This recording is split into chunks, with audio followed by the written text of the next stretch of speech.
Thank you very much, Damien. We'll catch up with you later on. Now, beards might be all the rage, but if you've got facial hair, until today, you wouldn't have been able to be an amateur boxer. The rule was in place partly so referees could see if fighters were cut, but also as it was thought the beard offered extra cushioning from a punch. Well, Sikh and Muslim boxers have been trying to overturn the rule, and now England Boxing say the impact of fighting with a beard is negligible. Well, Inder Singh Bassi is a 5-time London amateur boxing champion. Harbir Singh is a former amateur boxer and was a medic at London 2012. And also with us is Gethin Jenkins, who is CEO of England Boxing, who brought in the rule change. Thank you for joining us today.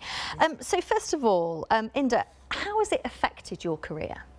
Well, you know, I'm from a Sikh background, I'm from a Sikh family.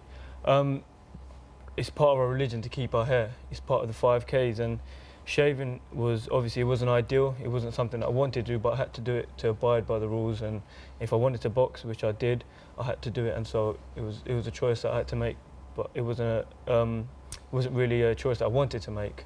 So you would grow a beard during training, and then literally before the fight you'd shave? Like a day before the fight, night before, the morning before, depending on when my fight is, I'd have to shave.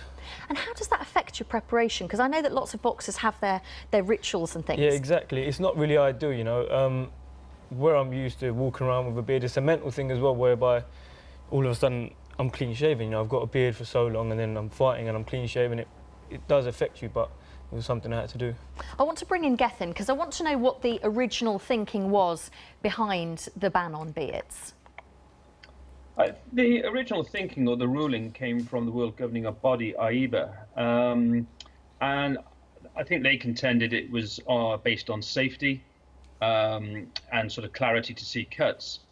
But when you look at it and go through the different issues and concerning it, following the being raised by Muslim and Sikh communities, it became a bit illogical. It's not banned in professional boxing, it's not banned in other combat sports, and it's not banned in other sports such as rugby. And if you're going to ban it for cuts, then you'd have to look at all hair, including eyebrows. And so when we looked into it, it just became a logical ruling, and we felt for the sport within England that we could change it. And Harbir, how do you think this has affected people from the Sikh community, from the Muslim community? Presumably seeing boxing is not very welcoming to them. I think historically it's been a factor. So when I was boxing, when I was 16, I didn't have a beard at the time, but I know if I had to compete and was told I needed to shave, it would potentially put me off the sport, and it would be at odds with my religious views, so it would kind of put me in a very difficult, challenging position. And if I'm very passionate about boxing, I'm passionate about my heritage and my religion, is quite a difficult position to be in. And I can imagine, like a lot of people in our community, because we are a kind of a martial arts faith, that being a big factor in their decision whether they pursue boxing or not. Did you ever have to have difficult conversations with family and friends? No, my family was always quite supportive, you know, because they knew I was passionate about boxing, and so it was something I had to do, and they were supportive of it. But Harbir, do you think it has put people off, young Sikh and Muslim men going into boxing? Yeah, absolutely, absolutely. And speaking from a personal perspective, I know it's not something I would consider. So it depends, obviously, on your family and the support that you have.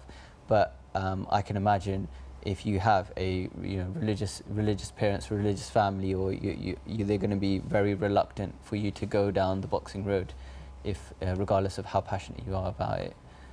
So Gethin, why has it been changed now, and why has it taken so long? Because you said yourself it was okay in professional boxing, okay in mixed martial arts.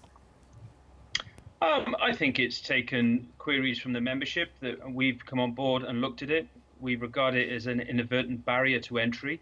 Part of our strategy is to be more inclusive, and so we've addressed it, we've looked at it and thought, you know what, we can change this and make our sport more open and inclusive for more people. So we've taken this opportunity. It only applies to England at the moment, but we're going to continue to push AIBA to review the rule internationally, so it doesn't prevent boxers going on the international talent pathway. Because that's the situation at the moment, isn't it? You still can't box internationally with facial hair. No, that's, as I say, that's the international governing body's rule, but we're going to lobby them and work with them in the coming months to try and get them to address it. and look at it. As I say, we think it's illogical and creates inadvertently barriers for people to participate, and that's not what the sport of amateur boxing is about. So was this just overlooking by lots of white men in suits, not thinking about Sikh and Muslim communities effectively being excluded from boxing? Is this historically where it's come from? No, I think AIBA historically brought it in with good intentions from a safety point of view. When you delve into it, then perhaps there's a bit of an aesthetic issue behind it. But when we've sort of reviewed it and looked at it internally within England Boxing, we felt the reasons put forward weren't sufficient enough to have the rule in place, given the consequences it has to some of our members. Inder, when's your next fight? Next month, in the 20th of June, Haringey Box Cup, Alexandra Palace. Are you kind of excited that, I mean, that sounds silly, excited that you can box with a Yeah, beard, no, it is a big change, you know, where I'm so used to shaving, and, you know, that's every fighter's, whether you're from a Sikh background or Muslim, every fighter's a worst part about boxing is having to shave. But it must be said that England Boxing were quite supportive in changing the rule, and you know, now a lot of fighters, they are excited to box with a beard, as silly as it does sound. Well, it's not silly, but you know exactly Yeah, what exactly. I mean. Well, listen, best of luck next month, and thank you so much for Thank you. coming in. I'm very grateful. Thank you.